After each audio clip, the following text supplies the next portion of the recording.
Formal name here in Qatar, appropriately enough for a third time in 5 nights. We are getting to see an iconic superstar take the field. After Neymar and Messi, it's Cristiano Ronaldo in Portugal taking on Uruguay. And for Portugal, in a very familiar 4-3-3 formation, Pepe coming in at 39 years old. This is his 130th appearance for his country. He partners Diaz with Danilo out injured, Carvalho at the bottom of that midfield triangle, Felix on that left-hand side, Fernandez on the right, and Cristiano Ronaldo with a goal in the first game. See if he can follow that up here in the second against Uruguay. Now for Uruguay, Diego Alonso, we have it listed as a 4. Kojo! Expect this to be a back 3, potentially with Jimenez, Godin, and What's up, man? Can you guys hear me? Is everything okay? Let me know.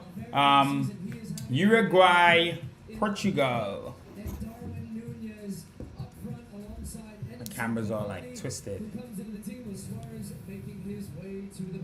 And all eyes on that man, Cristiano Ronaldo, as we technically reach the halfway point of this World Cup. This is game number 32. We play 64. So it's 32 games down, 32 to go, if you will. When the final whistle comes tonight, and tomorrow we start the simultaneous kickoffs and the group stage finales here at this World Cup. Luis Suarez watching. What's up, man? I'm good. Excited for this match. Happy that Uruguay put Suarez on the bench. Cavani just offers more at this stage of his career. But big match here. Let's see how this goes. I'm interested in seeing how Fede Valverde plays today. Portugal, appropriately enough, What's your you're playing Become a Legend? Tell me about your Become a Legend. What league are you in? Where did you start? What position? How's it going? Ooh, Fede on João Felix to kick things off. Or you're playing you're in a tournament? You're in the World Cup or the Euros with Portugal? What year are you in? I'm gonna do Become a Legend very soon on the channel. If not Become a Legend specifically, what do you call it? FIFA, My Player, whatever it's called. There's a little bit more pressure here for this one. They can't be eliminated.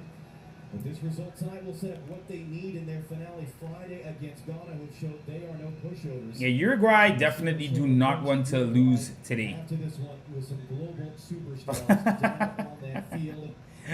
Yeah, Belgium. Kevin De Bruyne was very honest, but he's also very correct. Their chances, their golden generation is old and slow and past it. Their chance was 4 years ago. Ronaldo was at Real Madrid, and for Fernando Santos' team, I'm interested to see how they can stay disciplined throughout the game and which ways they can break down this Uruguayan defense, which at times will be 5. So you're going to have players running underneath, but ultimately I think they're going to have time and space in the wide areas at times. It's going to be delivering good quality crosses to give Ronaldo a chance.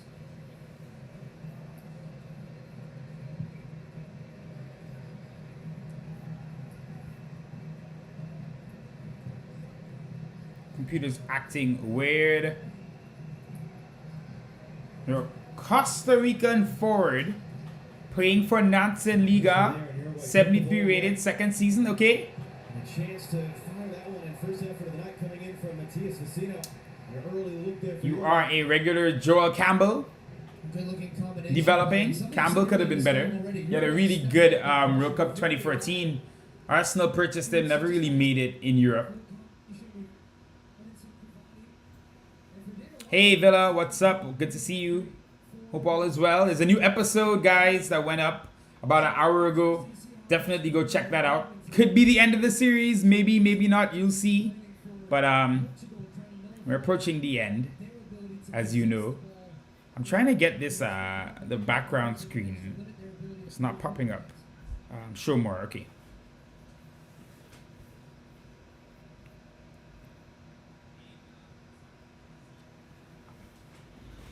Good to see Nuno Mendes back in. Ronaldo with a... Oh my word! Imagine Carvalho smashes at home. Would have been an all-time assist there off Cristiano Ronaldo's shoulder. Love it.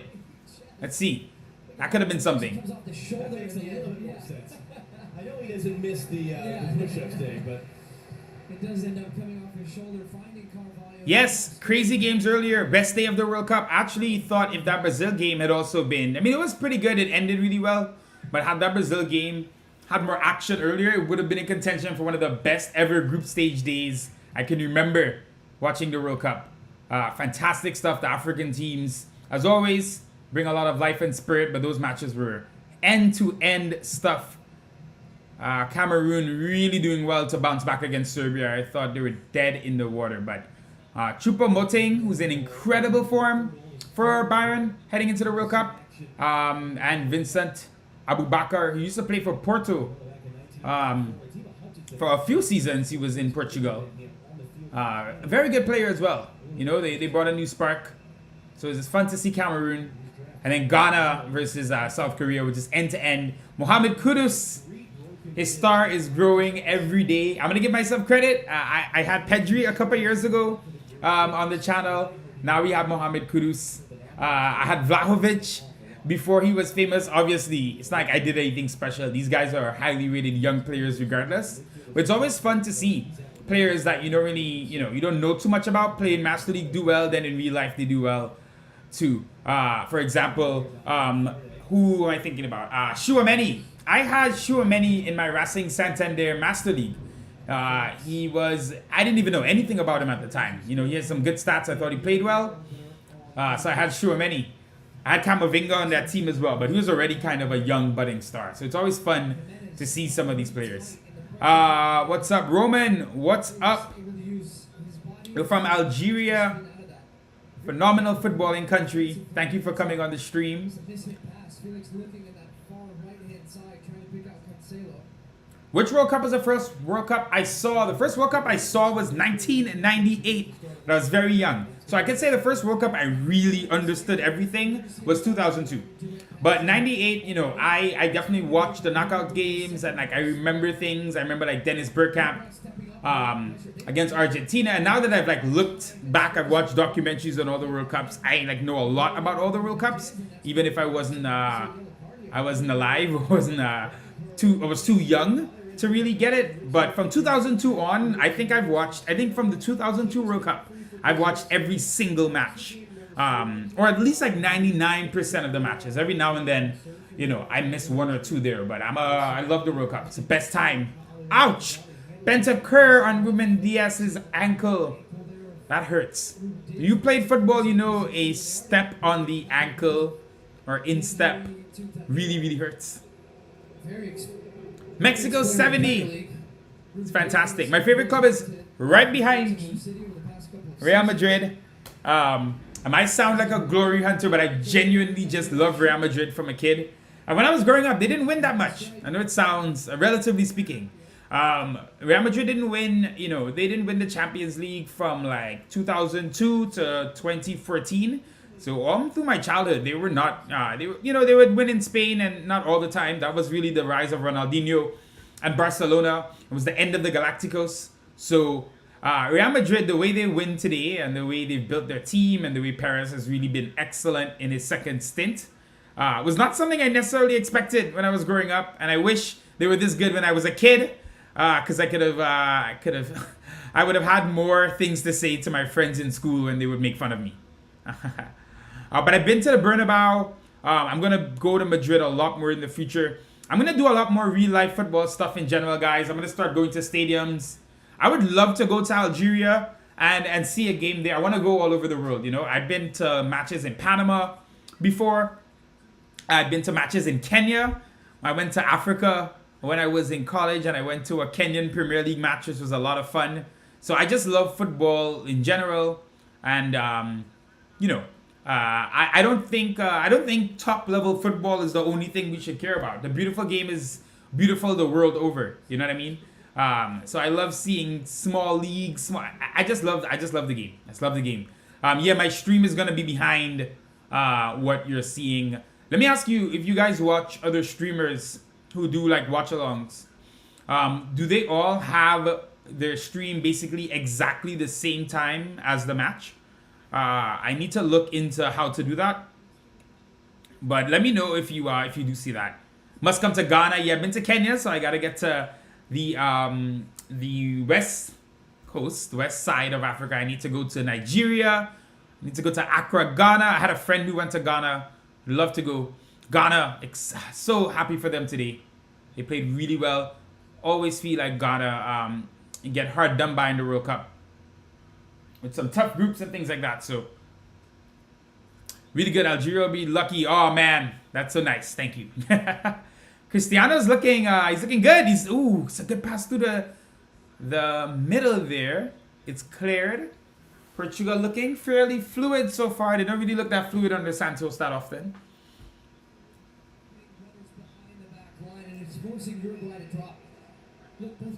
He's offside though.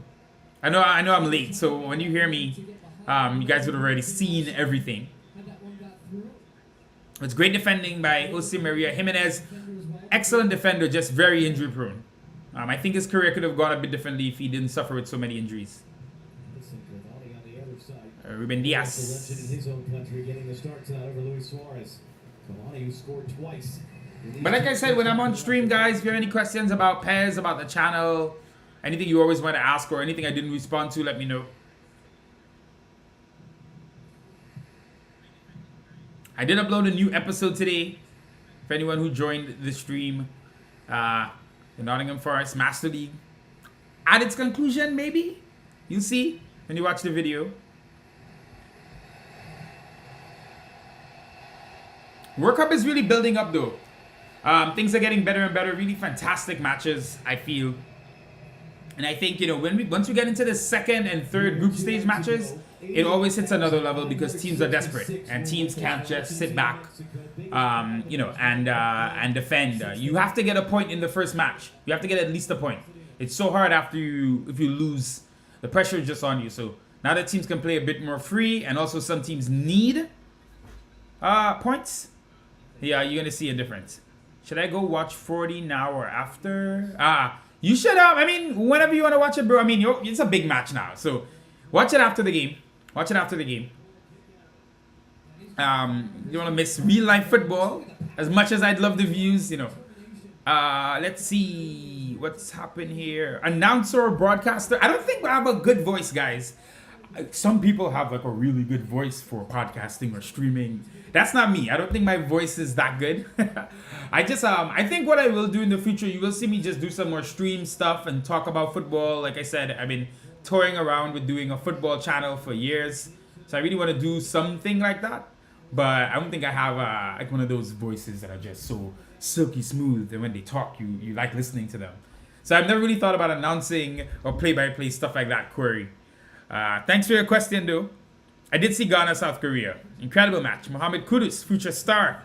As we've known in the Nottingham Forest Master League, he actually, when he went to Ajax from New Zealand, he had some struggles, he had some injuries, he was on the B team for a little bit. Jimenez is absolutely just fouling the shit out of João Felix. That's his boy. Maybe he's angry because João Felix may be putting in a transfer request. From Atletico, as you know, they both play together. Why don't I play FIFA? I will play FIFA. I will play FIFA in some capacity, guys. I just don't really enjoy the gameplay, and believe it or not, I still really enjoy PES 2021 a lot, especially with mods. So I'm not in a rush. Oh my god, this game is getting feisty. So I'm not in a rush to play FIFA, but I will I will play it somewhat. I'm really just hoping eFootball gives us something offline, which they really should in the next few months. Because once the PC team, the PC modding team on EvoWeb and the other forums get their hands on it, they're going to make that a very good game. There are things about eFootball that are better than PES 2021. It's a lot more fluid. Some of the dribbling, I think, is just makes much more sense and is a lot better. So I'm really hoping that game comes out offline, PC modders can get their hands on it and make a really incredible game. So that's really my hope now. 2010 World Cup, a fantastic one, except for the Vuvuzelas. But I would say, I think 2006, guys, if you ever feel like just looking at documentaries or looking back, 2006 World Cup, incredible. You had a bunch of different eras of players playing together at the same time. You had the end of the Zidane era, which is really kind of, late 90s. And then you had the beginning of like the Ronaldo Messi era. You had legends like Rivaldo. Was Rivaldo there? No, I'm not. Rivaldo wasn't in 06. But, Ronaldinho, Kaká, Adriano, all these guys were there. R9, the original Ronaldo is there, of course. So you get a really cool, the Italy team is pretty old, but you get a lot of players in their prime as well. So it was a really fun World Cup. A lot of drama, well attended, just really good vibes around that World Cup. Good question, Villa. So I do remember hearing that there could be possibly some issues. Take care, Roman. Thank you for joining the stream for a little bit. I'll be coming on during the World Cup for different matches, so definitely come again. Best of luck to you with everything you're doing. And love to Algeria. Hopefully, see you again. Villa, yeah, so I've heard, I did remember hearing some stuff a while back that they would have issues with modding. But I trust that they'll figure something out. Konami aren't like that sophisticated with what they do. And if the game is offline, I mean, I think they'll figure out a way to get into the files and make some stuff happen. May not be as extensive as PES 2021, but once they can just do some things, I think we'll see a much better game. Especially just, they're going to be able to do a lot of the gameplay stuff that Konami, we complain about, that Konami's not necessarily doing. So I'm really hoping for that. But I will be playing some FIFA, guys, like I mentioned. Maybe I'll do a stream. Take care, man. We're all busy sometimes. All good. All good.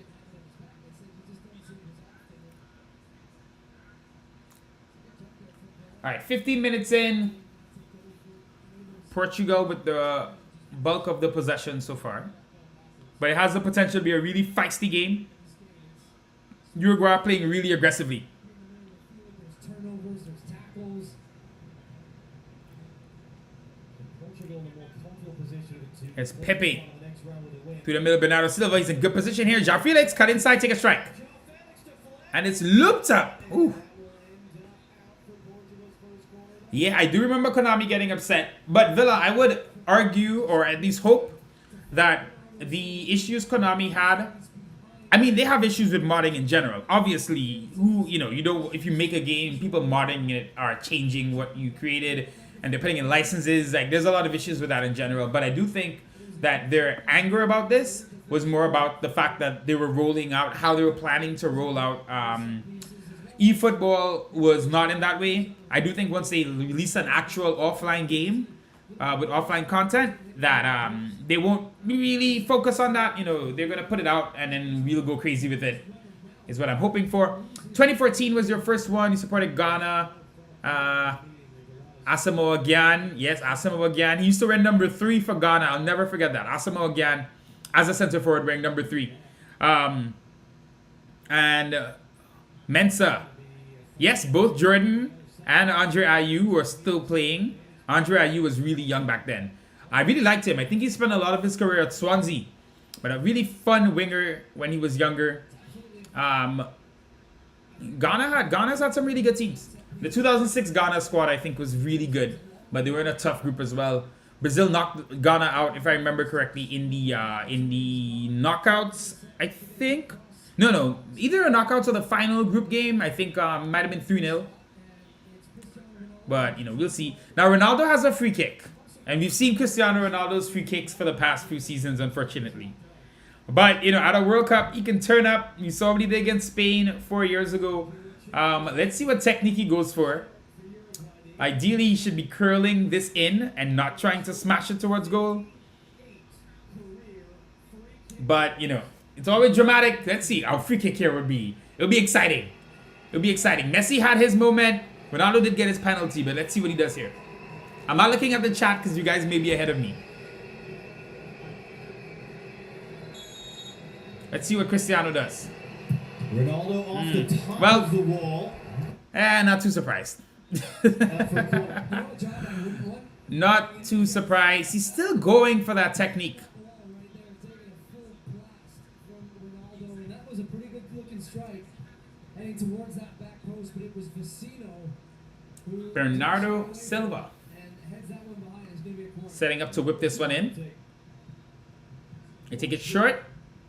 And another corner. to send it in. There's Valverde out there.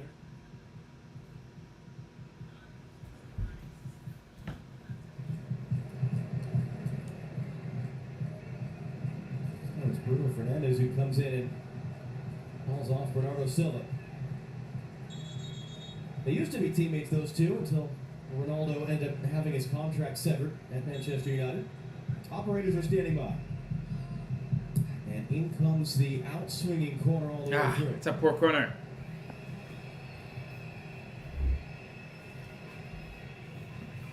Bruno Fernandes.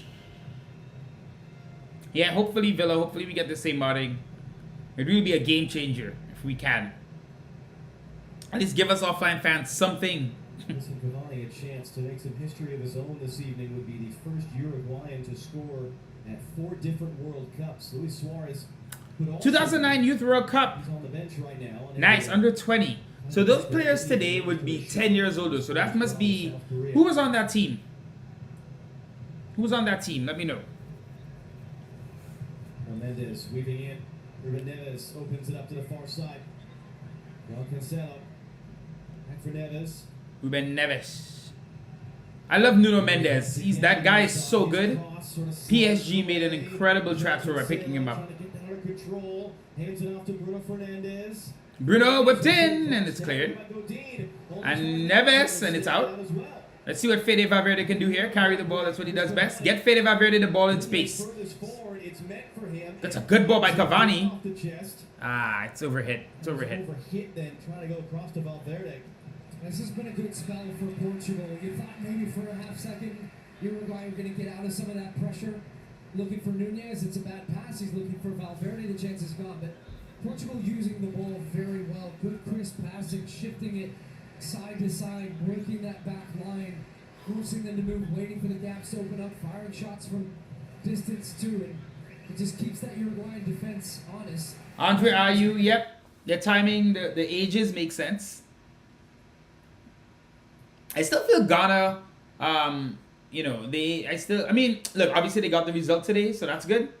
But I still feel they play more conservatively than they need to sometimes, especially with the talent on display. I know seniority matters and you have to pick players that have been there.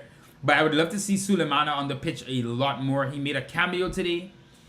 But I think Sulemana is better than Jordan Ayew, for example. So, Kudus is really becoming a star, though. I'm happy he's getting his shine.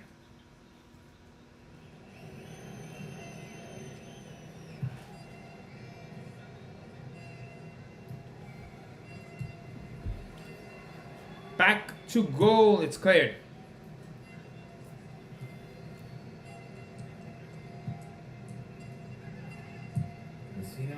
Intercepted by Pepe. Giving up, what, 16 years? William Carvalho, Ronaldo, back to Carvalho. Good football now. Ronaldo for Neves. Bernardo Silva on the run. Portugal's looking good. Portugal's certainly looking good. Oh. No foul, play on. Carvalho picks it up. Bruno Fernandes, who's the more banged up of the two in that collision of feet, challenging for that bouncing ball. It's coming back for a foul. Sees it, plays it out. Not a foul, but Bruno was down.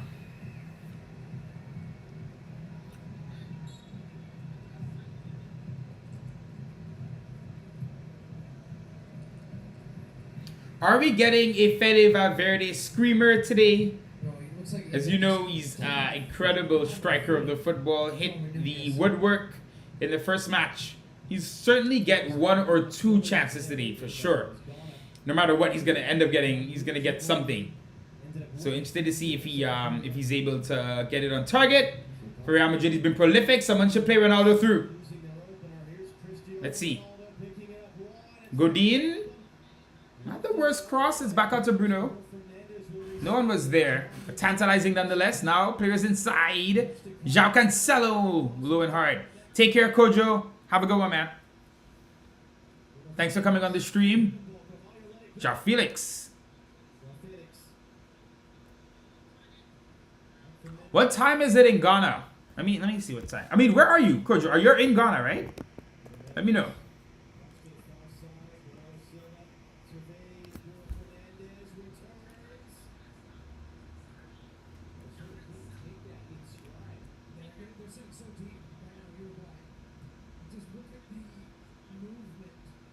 Pepe.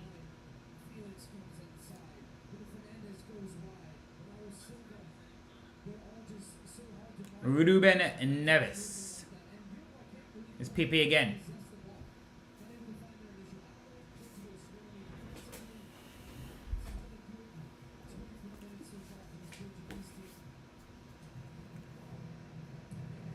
They fired off 5 shots, just none of them have much to say about it. Sergio Rochette.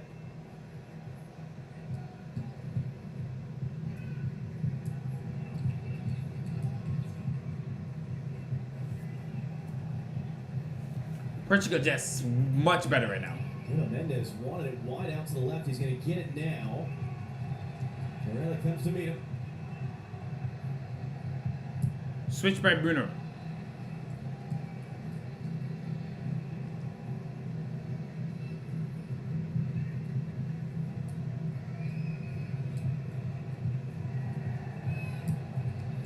Good touch. Comes to Nuno Mendes. First time cross and got knocked down. Really like Portugal's interplay, their build up, their one-touch passing right now. It looks very good. They look sharp. But the key to the World Cup, we always talk about this, you need to score before the pressure builds. So Portugal have to turn this into a goal at some point. And then I think that Felix is trying to call him off that ball, just probably couldn't hear it, or just the reaction time was so quick that the touch from Bernardo Silva before it got to him, and he would have had a clear shot on goal. And again, winning a one-on-one duel with young Darwin Nunez, although we have work to do here. Nunez picks it back up, couldn't control cleanly. Ruben Diaz able to deal with it.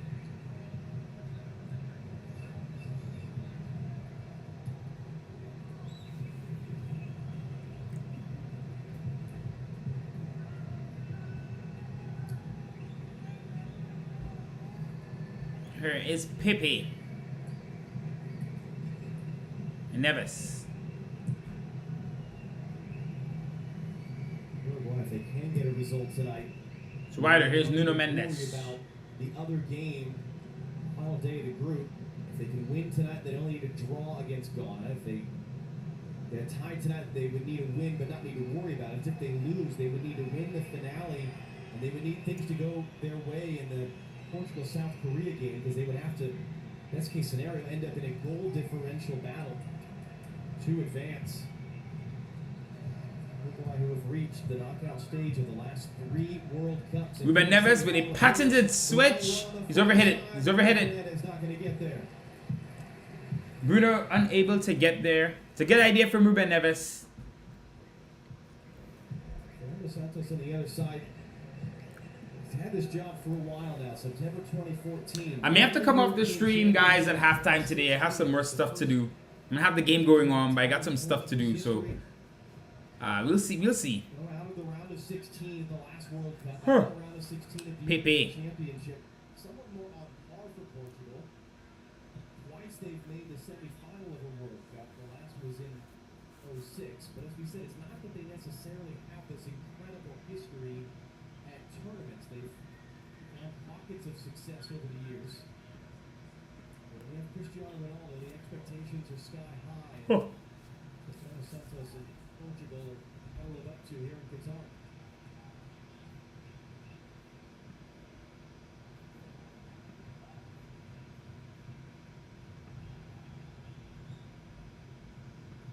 Fernandez, the facilitator right now. You heard the guys mentioned in the studio, 3 goals and 3 assists combined his last 4 games for his country. Ahaha, yes. They took great offense to the U.S. Account graphic. Interesting to see. I thought Tyler Adams, incredible way of handling that question. Even he reminds me of like really how I try to be in general. right? Didn't get defensive about the pronunciation of Iran. Americans, a lot of Americans say Iran. It's the American kind of saying. That's usually how they say it. But I like that he didn't, I love when someone trying to get a rise out of you, Bruno. Ooh. When someone trying to get a rise out of you, and you can tell that that's what they're going for, you deflect that energy completely, and I thought he really did well. I don't think he was even doing it just to be facetious. I think he was being honest. Like, oh, I didn't know. Iran, my apologies, and I'm addressing the question you asked me as well. He is, you want to talk about a breakout star from the World Cup? Kudus really kind of being that guy, Enzo Fernandez as well as we know. But in many ways, Tyler Adams, depending on if the USA get out of the group stage, that Iran match is going to be fever pitch. Villa, you'll remember this. I was pretty young, but I do remember a lot of the discussions around the USA-Iran match at the 1998 World Cup. I remember that being a really, a lot of political discussion and what was going on at the time. And that match was really hyped as a huge match at the time in 1998. Whereas this one, just given the growth of US football, social media, everything that's going on, I could see this one being kind of even bigger. So tensions are going to run high. USA have to take the game to Iran. I like the American team a lot on paper. I do think, though, they need to get their best players on the pitch in this match because Iran can play for a draw and try to hit them on the counter. So, up front, they played Josh Sargent and they also played Haji Wright, which I think were smart decisions based on the opponents. But for this one, I think you maybe stick Timothy Weah up top. You get Brendan Aronson or Gio Reyna on the pitch. And you just kind of really go for it. But don't count out Iran at all. Both Iran and Costa Rica, I believe, are two teams that weren't as bad as they looked to kick things off. Right? They were not as bad as they looked. England had a very good performance. I think Iran were a little bit rattled as well by their goalkeeper and the injury he suffered early. So, and then Costa Rica, I think, just ran into a Spanish gauntlet. You saw Spain against Germany yesterday. Not saying they were amazing, but they could have put that game away at different junctions. And Germany did really well to get back, but Spain are certainly one of the favorites for the World Cup. So, good to see. The level of international football has really risen to the point where, and I think the fact that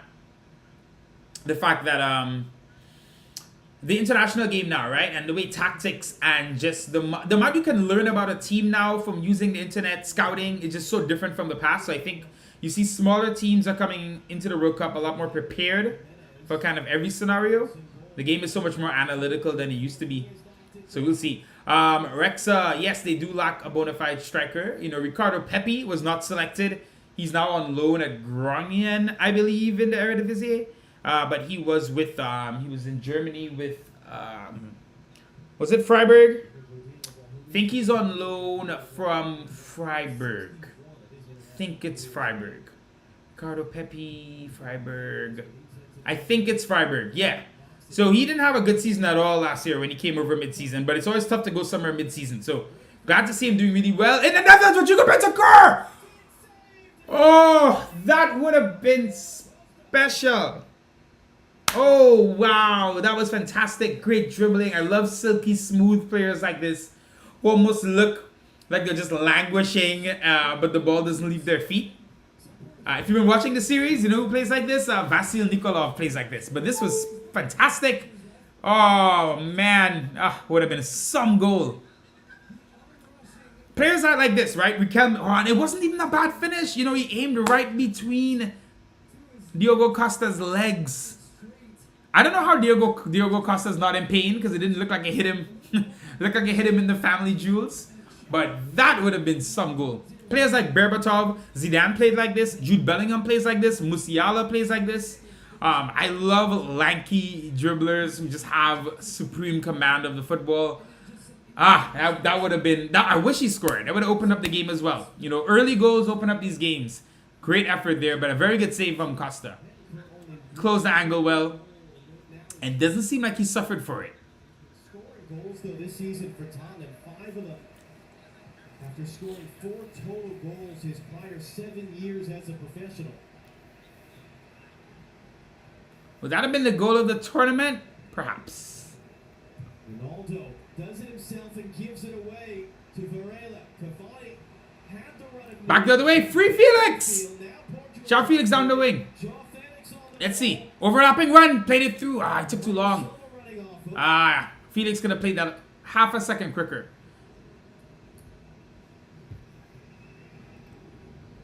Bruno Mendes. Bruno Fernandes. They've got numbers in the box. If they can get a good service here, look for Portuguese targets.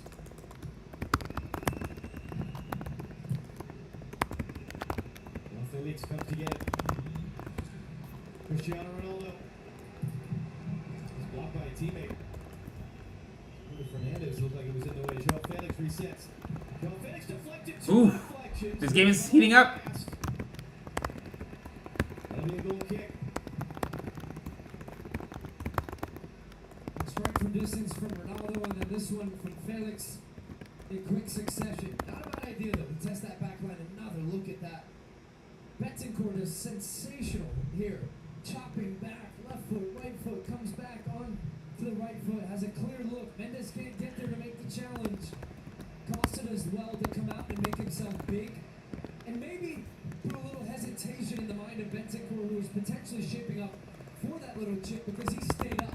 He didn't go down too early and gift him that opportunity. So give credit to the save as well, but that's a bad miss. That one should be in the back of the net. That'll be the first shot on goal of the tournament for Uruguay. Betancourt again waving his way through. He's feeling it, hands it off. Oh! Ah!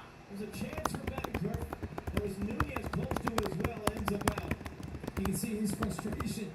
Two good chances in quick succession, and what they've done well is that when those gaps open and they have the ball, they're facing the Portuguese defense. They turn the ball over. They're playing quickly, vertically, pushing them back. Quick chances, crosses in the box. That one comes in, takes a little deflection, and almost actually fell to the feet of Darwin Nunez at the end of that. And Pogba! Yes, thank you for bringing up Paul Pogba. He's someone who, you know, gets a lot of hate sometimes, but I still maintain, and yes, he can be lazy. I'm not taking away the criticisms from Pogba. But I watch Pogba a lot with Juventus. Look at his heat map. He played on the left wing a lot, and he played in kind of like central attacking midfield. Paul Pogba was never, to me, a deep lying player. You know what I mean? Yes, he can build up from deep in a possession-oriented team.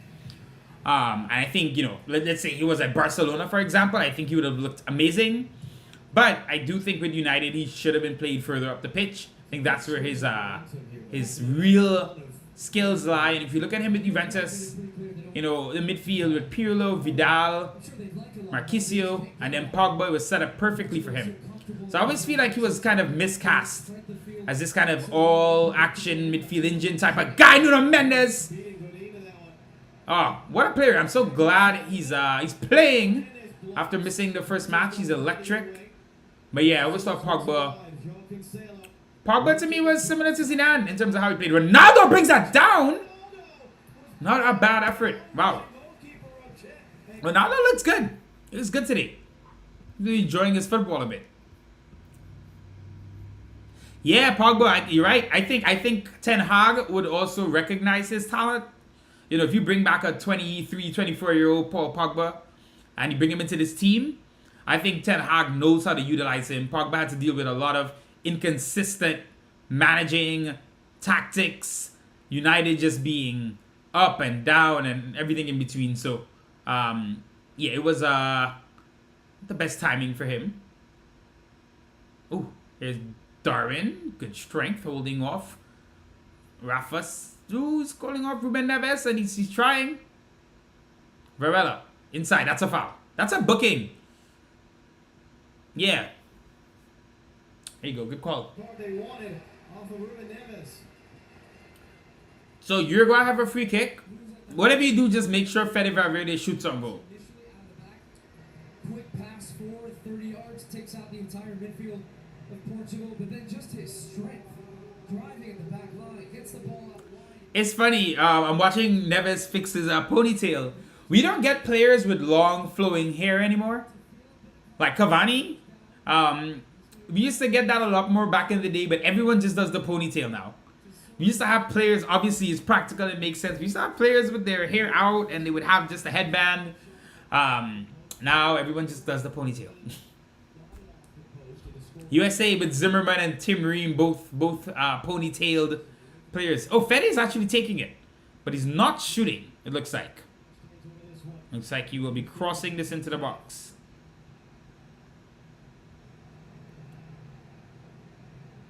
Can Fede take enough pace off of this? Let's see. One of my favorite players in the world, Federico Valverde. Yeah, there's a lot of bodies tight together, right? See all the Uruguayan attackers really club sometimes. Aha, you're right. Luca didn't grow his hair too long. It's like he maintains it, but Luca's another one, right? He's 37. So he's a vet. So he's one from the older generation. Fede does whip it in. It's not a bad cross at all. Actually, I think Uruguay got a hit to it. Carlos Valderrama. What a player. Colombian legend. Another a 10 of the past. Those players don't really exist anymore. If Valderrama played today, they would convert him into a box-to-box 8. As you see, I think Modric is a good example of that, where he's always been pretty good defensively. Modric, he's always been full of energy, but but if he's someone maybe 10 years before would have been a pure 10. Oh no, is that Carvalho or Nuno Mendes? I can't see. I think it's Nuno. That's gonna suck. Wow. That's a shame. Hannibal Mejbri. Mejbri, am I saying it right? He looks good. This sucks. He really pushed the play as well. What an excellent 40 minutes from Mendes.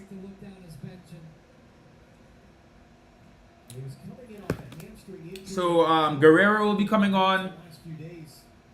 Guerrero, I believe, born in France, but plays for Portugal, Portuguese parents.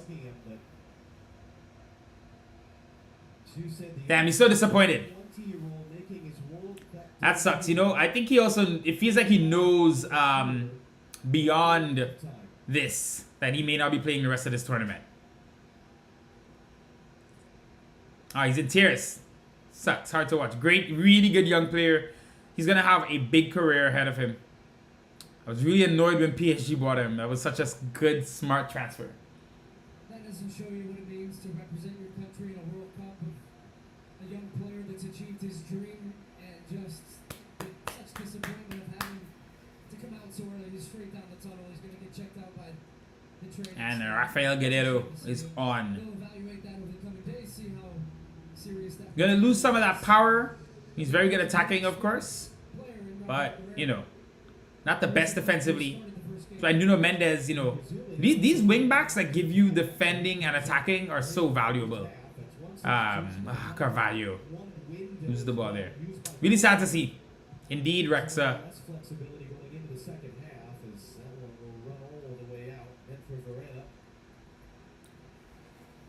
Uruguay's going to push their numbers up here.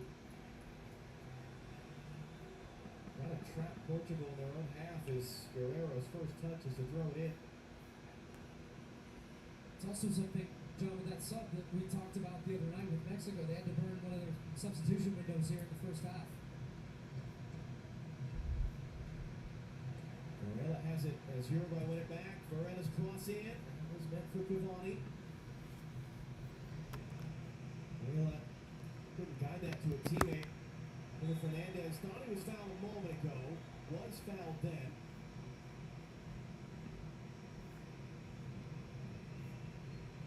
It's foul. Verdou's going to make sure he got him down. It's actually Uruguay's first foul in about 25 minutes. They had 7 fouls committed in 17 early. They set a tone, and we've been largely playing for a while since.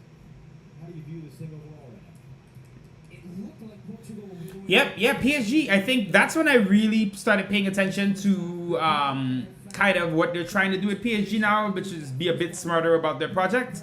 Renato Sanchez, who've been improving for years.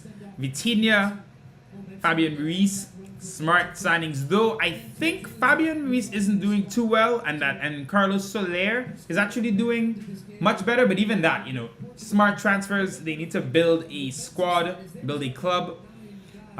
You know, a lot of people anticipated Newcastle being stupid with their money, but I think, to be honest, everyone is a lot smarter about how they operate in general compared to the past, right? Even Newcastle's owners knew that even if they're going to spend the money and get that's a booking, it's a silly booking too. You never block someone taking a free kick. I know you want to slow them down, but there's a rule. It's stupid. It's the dumbest yellow card you can receive. Oliveira, who I think plays in Italy now, I knew him for years in Spain. He played for Getafe. Good defender, but that's dumb.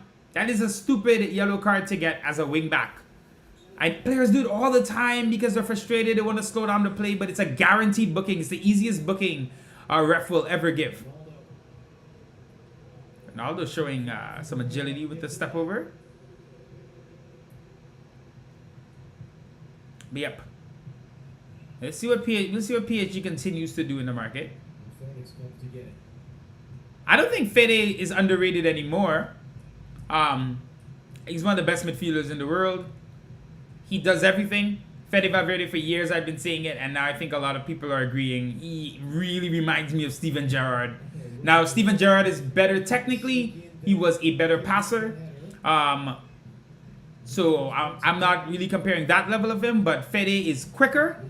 Fede actually plays more like a young Steven Gerrard, like 17-year-old, 18-year-old Steven Gerrard, in terms of kind of being everywhere and having that energy and speed. But he's an excellent striker of the ball as well. That actually, I'm not kidding, I will put him a little bit above Gerrard in just pure shot power. But peak Steven Gerrard was some player, could do it all. But yeah, Fede really reminds me of him. But he's definitely quicker and a little bit more agile. Yep, he can play all that. I wouldn't say DM at a high level. I think if you put him at DM, he'll be fine. But I think I don't think his positional awareness at DM will work every time, because Fede is the type of player who wants to chase after the ball. So he could drag himself out of position sometimes if if Real Madrid decided to play Fede, Cruz, and Luka, I think they would lose a lot, not having Tchouaméni kind of being marshalling the back line. But yes, he can play anywhere. I think I'm like, what position could you put Fede in that he would be bad? If he was a wing back, he would be an amazing wing back. So one of my favorite players. Not much from him today. I even thought in the first match he didn't play that great till later on, but I really like to see him kind of put his imprint on the game. Perhaps in the second half. I won't be on for the second half, guys. I do have to head out, but I want to keep these streams a bit consistent, so I'll keep coming on in the coming weeks as we get through the World Cup. I still have to decide, guys. I'm gonna maybe do my stuff on a second channel to keep it separate from the gaming stuff. So once I really commit to that and do that, I will I'll make sure I'll give you guys the link. So William Carvalho, he's fouled. So the first two matches were excellent, but these last two definitely a bit slower.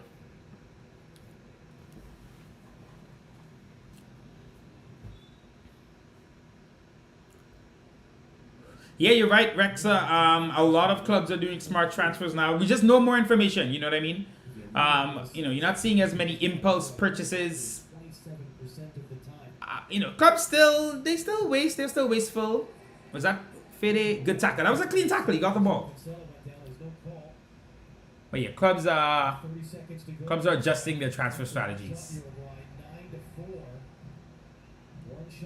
Tomorrow we're getting the really exciting 2 games at one time. We're gonna start getting into final group stage matches. So that's USA Iran.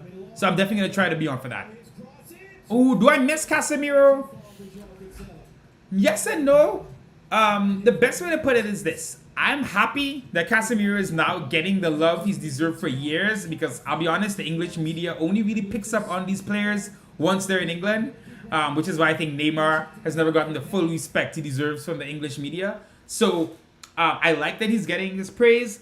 I miss him like as a person, as a player, but I don't really miss him on the pitch as much. Chouameni this season has been better than Casemiro has been for a couple seasons in terms of his performance match to match, right? Casemiro in La Liga and some of the smaller Champions League matches, he's been here a long time. He would not be as focused, but Casemiro, if you got to a big match, Casemiro goes insane. And that's the one thing I'm interested to see once we get to the second half of the season. When Real Madrid play Liverpool, if they get past Liverpool and they get into these bigger matches in the Champions League, will Chouameni be able to rise to the occasion like Casemiro always did? If you go watch the second leg, Manchester City versus Real Madrid at the Bernabeu, you will see Casemiro completely erase Kevin De Bruyne from the game. And he is a magnet to the ball in big matches. He's never phased. And with Man United, you're getting to see his passing range a bit more without Kroos and Modric next to him. So Casemiro's been class for a long time. His first Clasico for Real Madrid, he went to Porto, was on loan and didn't do amazing. He was decent and he ended well. But it wasn't like he went on loan and was like the best defensive midfielder in the world. He was pretty good. But he came back to Madrid. I think Rafa Benitez, who actually got fired, but Rafa Benitez had him in the lineup. Zidane really kind of pushed with him, and ever since then he's been a fixture. But first Clasico, you just saw what he could add to that Madrid midfield, and he's done it so many times at the highest level. Incredible player. So like I said, I think a lot of these players get underrated. Players don't have overall ratings in real life, so a lot of players, may feel like they're not as good, and then a lot of players are class. Football is very hard. If you're playing for Real Madrid week in, week out, you're probably pretty good. So I'm really happy that Casemiro is beginning to really show who he is. He's also someone who's super dedicated to football. He looks at analytics. He's really into football, and he's into his fitness. So I think he's someone who's going to be great for a long time. I think United will get some really good years out of him. And United are, Real Madrid tend to do this. I think Real Madrid tend to give away really big game-changing talent for not too much money. And they don't really raise much of a fuss. I saw, Odegaard, Kovacic, Varane, Casemiro. As soon as you tell Real Madrid you want to leave, Perez is like, all right, fine. If you don't want to be here, it's all good. He's not going to fight too much. Unless it's like Vinicius, where I think you would see, a little bit more pushback from Madrid. But Casemiro, I want to see, he's going to hit the season in the second half, big matches for United. And I think without Ronaldo there, I think they're going to thrive. I don't think it's all on Ronaldo being a bad influence, but I do feel him just being there created this culture at the club where, you have to answer these questions about him. He's constantly on the mind of the team and the players. Whereas when you remove him, it's going to be a lot easier to kind of just focus on football. So I think he's going to be really good. Hakimi, Achraf Hakimi. The way he played in Dortmund, I'm sure Real Madrid could have played a little bit more hardball. Theo Hernandez, I can keep going. Sometimes I look at the team and I sound like, the rich here, trying to keep all the talent. I totally understand why these guys had to leave. They wanted more playing time. They deserved it. But man, Real Madrid let Hakimi, Hernandez, and Theo Hernandez, two of the best wing backs in the world. Varane, who's still obviously class. Casemiro, Kovacic, Odegaard. A lot of good talent. Madrid sell pretty often. But, for Perez, it's about maintaining these good relationships with the teams.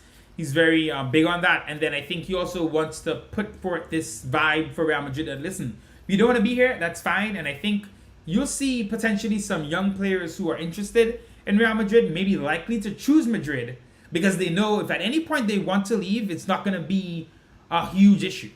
Whereas other clubs, like, for example, PSG, you see they'll raise a real stink. They didn't let Marco Verratti, who's dying to leave a couple, 4 or 5 seasons ago, they would not let him go to Barcelona. In turn, they bought Neymar, and obviously with Mbappe.